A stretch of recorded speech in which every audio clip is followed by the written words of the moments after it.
Hello दोस्तों, मैं उमा शंकर आपको अपना चैनल ट्रिकी पे गुप्ता में स्वागत करता हूं। दोस्तों, आज मैं झारखंड बोर्ड परीक्षा 2023 के लिए बहुत ही इम्पोर्टेंट चैप्टर 12th क्लास का जियोग्राफी भूगोल का बुक नंबर 2 का चैप्टर 1 जनसंख्या वितरण घनत्व वृद्धि और संगठन से संबंधित महत्वपूर्ण टॉपिक लेकर आया हूं।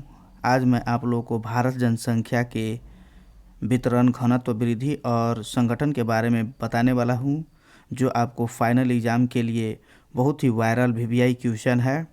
इस चैप्टर से आपको 5 नंबर क्वेश्चन ज़रूर पूछेंगे, इसीलिए आप वीडियो पर बने रहिएगा। अगर आप इस चैनल पर नए होंगे तो मेरे चैनल को सब्सक्राइब कर दीजिएगा और अपने दोस्तों में शेयर करना नहीं भूलेंगे दोस्तों। तो चलिए दोस्तों, क्या है आज का चैप्टर और किस तरह से आपको पढ़ना है और किस तरह से मैं बताने वाला हूं, उसको आप बारी बारी से अच्छा से ढंग से देखिएगा, क्योंकि मैं आज आप लोगों को type by type topic to topic बताने वाला हूं। इसी तरह से अगर आप टॉपिक बाय टॉपिक को फाइनल एग्ज़ाम में लिखते हैं तो बहुत ही अच्छा स्कोर खड़ा कर सकते हैं, अच्छा नंबर ला सकते हैं। सबसे पहले हम लोग टेबल ऑफ कंटेंट जानते हैं, अर्थात पहला चैप्टर का क्या कंटेंट है उसके बारे में देखते हैं। तो सबसे पहले यहाँ देखिए, यह चैप्टर आपका पहला है, जिसके अंतर्गत हम लोग को जनसंख्या वितरण घनत्व और वृद्धि संगठन के बारे में पढ़ना है। तो सबसे पहले हम लोग जनसंख्या वितरण घनत्व वृद्धि और संगठन के बारे में पढ़ेंगे। जनसंख्या वितरण को प्रभावित करने वाले कारक को जानेंगे। इसके अंतर्गत भौगोलिक कारक, आर्थिक कारक, सामाजिक एवं सांस्कृतिक कारक, राजनीतिक कारक, जनसंख्या घनत्व, भारत में जनसंख्या घनत्व क्या है इसके बारे में जानेंगे। इसके बाद 2011 की जनगणना के अनुसार भारत का क्या है जनगणना, उसके बारे में जानेंगे। भारत में राज्यों की अनुसार जनगणना घनत्व के बारे में जानेंगे। भारत में राज्य की श्रेणियां जानेंगे। उच्च जनसंख्या घनत्व वाले राज्य के बारे में जानेंगे। मध्य जनसंख्या वाले राज्य के बारे में जानेंगे। निम्न जनसंख्या घनत्व वाले राज्य के बारे में जानेंगे। इसके बाद जनसंख्या की वृद्धि के बारे में जानेंगे। इसके बाद उसमें जानेंगे धनात्मक जनसंख्या क्या है, ऋणात्मक जनसंख्या है क्या है, उसके बारे में जानेंगे। इसके बाद हम लोग देखेंगे जनसंख्या घटक परिवर्तन के घटक, जिसके अंतर्गत हम लोग जन्म दर, अशोषित जन्म दर, मृत्यु दर, अशोषित मृत्यु दर के बारे में जानेंगे। इसके बाद हम लोग भारत में जनसंख्या वृद्धि की अवस्थाएं के बारे में जानेंगे, जिसके अंतर्गत हम लोग प्रथम अवस्था, द्वितीय अवस्था, तृतीय अवस्था, चतुर्थ अवस्था और चतुर्थ अवस्था जानेंगे। इसके बाद हम लोग भारत में जनसंख्या वितरण में क्षेत्रीय विविधता को बारे में जानेंगे। इसके साथ ही जनसंख्या संगठन के बारे में जानेंगे।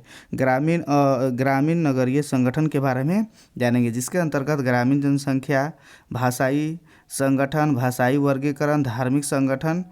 इसके साथ ही हम लोग श्रमजीविकीय जनगणना का गठन के बारे में जानेंगे। इसके बाद मुख्य श्रमिक क्या है, सीमांत श्रमिक क्या है, अश्रमिक क्या है, उसके बारे में जानेंगे। इसके साथ ही हम लोग देखेंगे भारत में श्रमिकों का आर्थिक क्षेत्रों के अनुसार वर्गीकरण देखेंगे।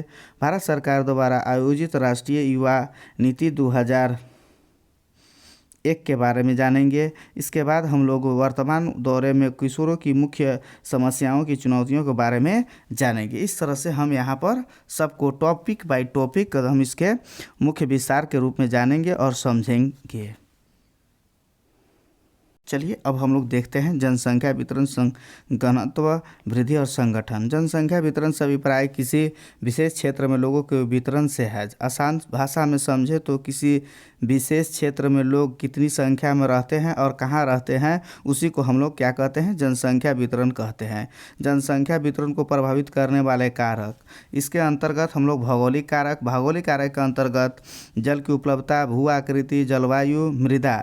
जबकि आर्थिक कारक के अंतर्गत खनिज, नगरीकरण, औद्योगिकरण के बारे में जानेंगे। इसके साथ ही सामाजिक एवं सांस्कृतिक कारक के अंतर्गत धार्मिक महत्व, अशांति, खराब सामाजिक वातावरण के बारे में जानेंगे। साथ ही राजनीतिक कारक के अंतर्गत अस्थिर राजनीतिक स्थिति, खराब कानूनी व्यवस्था के बारे में जानेंगे। इसके बाद ही हम लोग देखते हैं जनसंख्या घनत्व के बारे में। क्या है जनसंख्या घनत्व, उसके बारे में। तो प्रत्येक वर्ग किलोमीटर में रहने वाले लोगों की संख्या को जनसंख्या घनत्व कहा जाता है। दूसरे शब्दों में कहें तो किसी किसी देश के अंदर 1 वर्ग किलोमीटर में रहने वाले लोगों की संख्या को उस देश की जनसंख्या घनत्व कहा जाता है। अगर इसके बाद दूसरा का पॉइंट हो जाता है, जनसंख्या घनत्व मापने के लिए कुल जनसंख्या को कुल क्षेत्रफल से भाग दिया जाता है। उदाहरण के लिए मान लीजिए किसी देश की जनसंख्या 10 करोड़ है और उसका क्षेत्रफल 10,000 किलो वर्ग किलोमीटर है, तो इस स्थिति में वहाँ की जनसंख्या घनत्व 1,000 व्यक्ति प्रति वर्ग किलोमीटर होगा। इसके बाद हम लोग देखते हैं भारत में जनसंख्या घनत्व 2011 की जनगणना के अनुसार भारत का जनसंख्या घनत्व 382 प्रति वर्ग किलोमीटर है। तुलना के लिए अगर हम देखें तो 1951 में भारत का जनसंख्या घनत्व 127 व्यक्ति प्रति वर्ग किलोमीटर था। इसके बाद हम लोग देखते हैं भारत में राज्यों के अनुसार जनसंख्या घनत्व। भारत में उपस्थित विशाल जनसंख्या भारत के हर राज्य में अलग अलग रूप से वितरित है। इसी वजह से भारत के हर राज्य का जनसंख्या घनत्व अलग अलग है। भारत में राज्य की श्रेणियाँ। जनसंख्या घनत्व के आधार पर भारत के राज्यों को 3 मुख्य श्रेणियों में बांटा जा सकता है। पहला को हम लोग कहते हैं उच्च जनसंख्या घनत्व वाले राज्य। इसके अंतर्गत उत्तर प्रदेश 829, बिहार 1101, पश्चिम बंगाल 1029, केरल 869 होगा।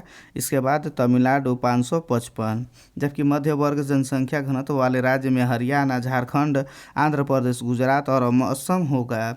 जबकि निम्न जनसंख्या घनत्व वाले राज्य में अंडमान निकोबार, अरुणाचल प्रदेश होगा। नोट: भारत में सबसे कम जनसंख्या घनत्व 17 व्यक्ति प्रति वर्ग किलोमीटर अरुणाचल प्रदेश में है। भारत में सबसे ज़्यादा जनसंख्या घनत्व भारत की जनसंख्या राजधानी दिल्ली में है। यहाँ का जनसंख्या घनत्व 11,297 व्यक्ति प्रति वर्ग किलोमीटर है। इसके बाद हम लोग देखते हैं जनसंख्या की वृद्धि। किसी क्षेत्र में एक विशेष समय के दौरान हुए जनसंख्या परिवर्तन को जनसंख्या वृद्धि कहा जाता है। अगर उस क्षेत्र की जनसंख्या उस समय के दौरान बढ़ती है तो धनात्मक जनसंख्या कहलाती है, जबकि अगर क्षेत्र की जनसंख्या उस समय के दौरान घटती है तो ऋणात्मक जनसंख्या कहा जाता है। इसके साथ ही धनात्मक जनसंख्या वृद्धि। अगर एक समय के दौरान किसी क्षेत्र में जनसंख्या बढ़ती है तो उसे धनात्मक जनसंख्या कहा जाता है। ऋणात्मक जनसंख्या वृद्धि। अगर एक समय के दौरान किसी क्षेत्र में जनसंख्या घटती है तो उसे ऋणात्मक जनसंख्या वृद्धि कहा जाता है। अब हम लोग देखते हैं जनसंख्या परिवर्तन के घटक। इसके अंतर्गत हम लोग जानते हैं जन्म दर। अघोषित जन्म दर का संबंध 1000 स्त्रियों द्वारा जन्म लिए गए जीवित बच्चों से है। मान लीजिए अगर हम एक समय अंतराल के दौरान क्षेत्र में 1000 स्त्रियों द्वारा 20 बच्चों को जन्म दिया जाता है तो उस क्षेत्र की अघोषित जन्म दर 20 होगा। इसके बाद हम लोग देखते हैं, इसको सूत्र से भी देख सकते हैं, मृत्यु दर। अघोषित मृत्यु दर। 1 वर्ष के दौरान किसी क्षेत्र में 1000 लोगों को मरने वाली की संख्या को अघोषित मृत्यु दर कहा जाता है। इसके बाद हम लोग देखते हैं भारत में जनसंख्या वितरण की अवस्थाएं। प्रथम अवस्था 1901 से 1919 से स्थिर वृद्धि। इस दौर में भारत की जनसंख्या वृद्धि दर निम्न थी। 1911 से 1921 के दौर में भारत की जनसंख्या वृद्धि दर ऋणात्मक भी दर्ज की गई। इस दौर में भारत में जन्म दर और मृत्यु दर दोनों उच्च थे, जिस वजह से वृद्धि दर निम्न थी। जन्म और मृत्यु दर उच्च होने के कारण थे। इस दौर में भारत में उपलब्ध स्वास्थ्य एवं चिकित्सा सेवाएं अत्यंत निम्न दर की थी, जिस वजह से मृत्यु दर उच्च थी। अधिकतर लोग अशिक्षित थे, जिस वजह से देश में जन्म दर उच्च थी। भोजन अन्य आधार आवश्यक उपलब्धता कम थी और असमानता वितरण था, जिस वजह से जन्म दर और मृत्यु दर दोनों उच्च थे।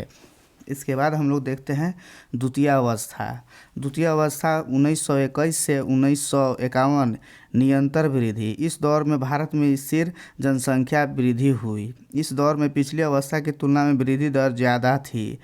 ऐसा इसलिए हुआ क्योंकि देश में स्वास्थ्य सुविधाओं में सुधार आया और देश में स्वस्थता बढ़ी, जिस वजह से मृत्यु दर नीचे गई। जन्म दर सामान्य बनी रही, जिस वजह से जनसंख्या वृद्धि दर तेज हुई।